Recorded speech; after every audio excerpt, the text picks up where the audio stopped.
বর্তমানে বাজারের মধ্যে একটা দামি ফোনের নাম বলেন কি? এটা মালিকানা কি আমাদের নাকি অন্যদের? আমি বলতে চাই, আপনারা একটু আওয়াজ দিয়ে বলেন, মালিকানা কাদের, আমাদের না তাদের?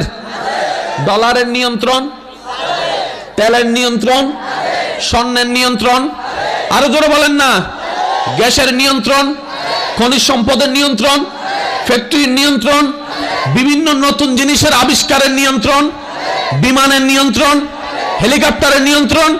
তো সব যদি তাদের হয়, আমাদের গুলা কই? আমাদেরও তো কিছু থাকা দরকার। বড় ভাইয়ের যদি 10 টাকা থাকে, ছোট ভাইয়ের তো 1 টাকা হলো। মাদ্রাসার ছাত্র ভাইরা যদি থাকেন, আপনারা একটু মনোযোগ দিয়েন, কারণ আপনারা শুধু মাদ্রাসার ছাত্র না, আপনারা শুধু এলাকার ভবিষ্যৎ না, আপনারা ইসলামের ভবিষ্যৎ, আল্লাহ যদি কবুল করে। এবার বলেন, সেই আইফোন কি বাজারে এসেছে আগে নাকি আবিষ্কার হয়েছে আগে? আবিষ্কার হয়েছে আগে না গবেষণা হয়েছে আগে? তো যিনি গবেষণা করেছেন, বাজারে তো আরো 1000 প্রোডাক্টের মোবাইল আছে। এত মোবাইলের ভিতরে এই মোবাইলটা ফিট করার জন্য মাথা কেমন খাটাইছে? সেজন্য তো সবাই বলে আইফোন যারা একবার ইউজ করে, অন্য সেটের আর মজা কি এমন দিছে আইফোনে, বাবার থেকে দরকার। আচ্ছা আসুন, এবার আমি প্রশ্ন করলে আপনার উত্তর দিবেন। জমিন কার? আমরা কার? কোরআন কার? নবী কার?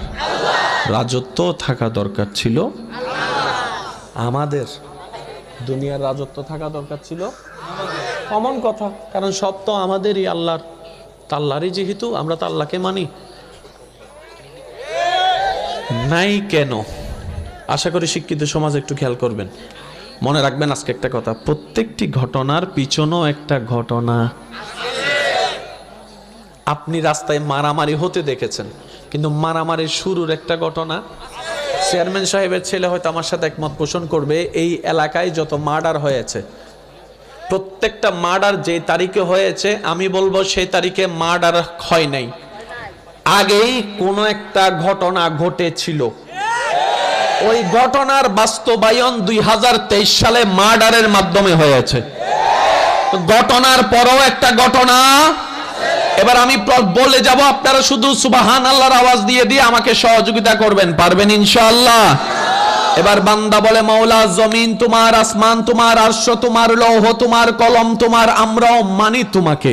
আল্লাহ, রাজত্ব তো আমাদের থাকা দরকার ছিল, কিন্তু আমি যখন এই জায়গায় হাঁটি, আমি যেদিকে তাকাই সবগুলা দেখি আমাদের কিচ্ছুই নেই, সবগুলা মেড ইন তারা, সবগুলাই মেড ইন তারা। ব্যাংকে গেলে মেড ইন তারা, মোবাইলে গেলে মেড ইন তারা, তেলে গেলে মেড ইন তারা। মাওলা বিমানে উঠলে মেড ইন তারা, হেলিকপ্টারে গেলে মেড ইন তারা। মাওলা আমরা তো নেই, আমরা তো নেই, কিন্তু আমাদের মনের বড় আক্ষেপ। মাওলা সবকিছু যদি তোমার হয়, আমরাও যদি তোমার হই, রাজত্ব তো আমাদের হওয়ার কথাই ছিল। রব বলে যে দিয়েছিলাম রাজত্ব তোদেরকে, তোরা তো রাজত্ব ধরে রাখতে জানিসনি, রাজত্ব ধরে রাখতে জানিসনি। কথা বলেন না, কথা বলেন, কথা বলেন। কারণ বাবা সন্তানকে ব্যবসার লাইন করে দেয়, এতটুক দায়িত্ব। সন্তানেরও তো উচিত ব্যবসাটাকে ডেভেলপ করা, সন্তানেরও তো উচিত ব্যবসাটাকে সুন্দরভাবে রক্ষণাবেক্ষণ করা।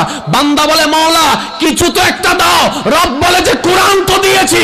মাওলা আমরা তো মনে করি যে কোরআনে প্রত্যেকটা হরফে সওয়াব আর সওয়াব আছে, সওয়াব অর্জন করব কোরআন তেলাওয়াত করে করে, কবর এবং হাসর আলোকিত করব।